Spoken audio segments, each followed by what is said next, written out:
was Gatsby's house, lit from tower across his lawn. "Your place looks like the World's Fair," I said. "Does it?" He licked his eyes. "Let's go Coney Island, Old Sport, in my car." "It's too late." Sorry, I have a little bit of allergies right now, so my nose might be a little sniffly.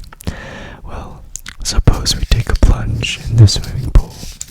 I haven't made use of it, but because the offer was obviously and tactlessly for service to be rendered, I had no choice except to cut him off there.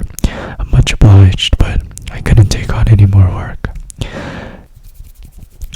The evening had made me lightheaded and happy. I think I walked into a deep sleep. As I entered my front door, "What? Don't bring Tom." "Who is Tom?" she asked innocently. "Gatsby had sent him over to cut my grass." This reminded me that I had forgotten tell my Finn to come back, so I drove into West Egg Village. Search for among soggy whitewashed alleys and to buy some cups and lemons and flowers. The flowers were unnecessary. For at least 2 o'clock, a greenhouse arrived from Gatsby's with innumerable receptacles to contain it. An hour later, the front door opened nervously, and Gatsby, in a white flannel suit, silver shirt, and gold-colored tie, hurried in. He was pale, and there were dark signs of sleepiness beneath his eyes. "Is everything all right?" he asked immediately. "The grass looks fine, if that's what you mean." "What grass?" he inquired blankly. "Oh, the grass in the yard." He looked out the window at it, but judging from his expression, I don't believe he saw the thing. "Looks very good," he remarked vaguely. One of the papers said they thought the rain would stop about 4. I think it was the Journal. "Have you got everything you need in the shape of tea?" I took him into the pantry, where he looked a little reproachfully at the Finn. Together we scrutinized the 12 lemon cakes from the shop.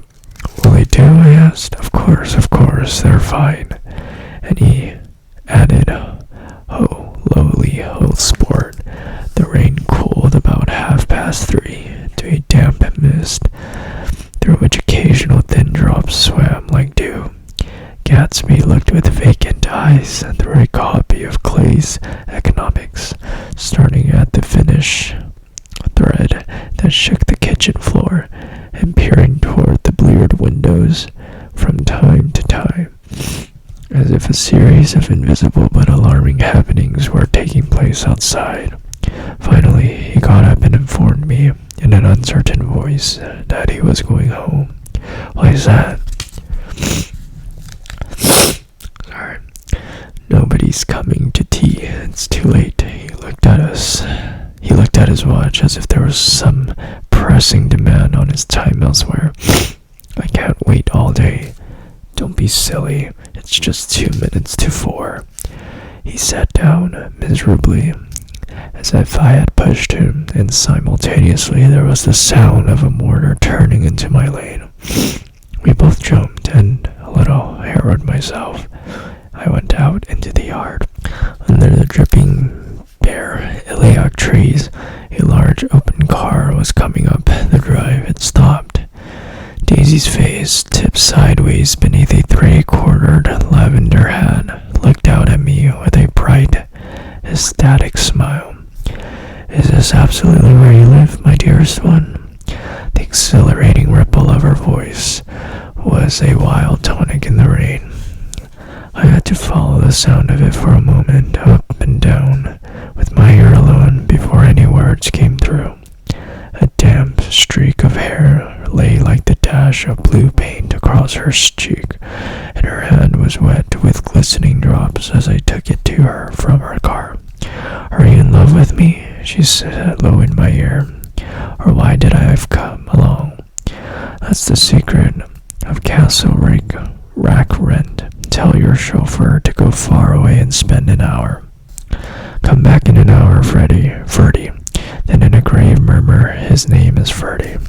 Does the gasoline affect his nose? I don't think so, she said innocently. Why? We went in. To my overwhelming surprise, the living room was deserted. Well, that's funny, I exclaimed. What's funny? She turned her head as there was a light, dignified knocking at the front door. I went out and opened it. Gatsby, pale as death, with his hands plunged like weights in his coat pockets, was standing in a puddle of water, glaring tragically into my eyes. With his hands still in his coat pockets, he stalked by me into the hall, turned sharply, as if he were on fire, and disappeared into the living room. It wasn't a bit funny. Aware of the loud beating of my own heart, I pulled the door against the increasing rain. For half a minute there wasn't a sound. Then from the living room I heard a sort of choking murmur, and part of a laugh followed by Daisy's voice on a clear artificial note.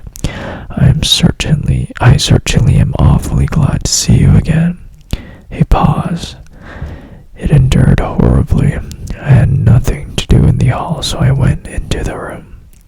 Gatsby, his hands still in his pockets, was reclining against the mantelpiece in his strained counterfeit of perfect ease, even of boredom. His head leaned back so far that it rested against the face of a defunct mantelpiece clock, and from this position his distraught eyes stared down at Daisy, who was sitting frightened but graceful on the edge of a stiff chair. We've met before, murmured Gatsby. His eyes glanced momentarily at me, and his lips parted with an abortive attempt at a laugh. Luckily, the clock took this moment to tilt dangerously at the pressure of his head, whereupon he turned and caught it with trembling fingers and set it back in place. Then he sat down rigidly, his elbow on the arm of the sofa and his chin in his hand. I'm sorry about the clock, he said. My own face had now assumed a deep tropical burn. I couldn't muster up a single commonplace out of the 1,000 in my head. It's an old clock, I told him idiotically. I think we all believed for a moment that it had smashed into pieces on the floor. We haven't met for many years, said Daisy, her voice as a matter of fact as it could ever be. 5 years next November. The automatic quality of Gatsby's answer set us all back at least another minute. I had them both on their feet with the desperate suggestion that they help me make tea in the kitchen where the demoniac fiend brought it on a tray.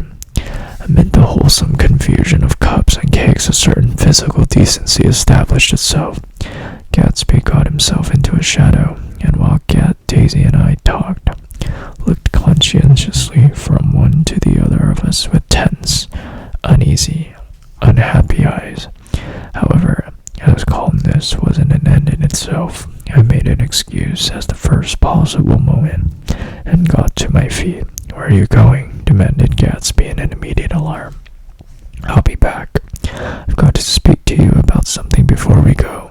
He followed me wildly into the kitchen, closed the door, and whispered, "Oh God," in a miserable way.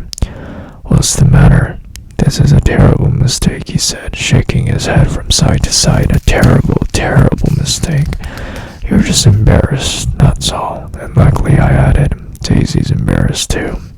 She's embarrassed, he repeated incredulously, just as much as you are.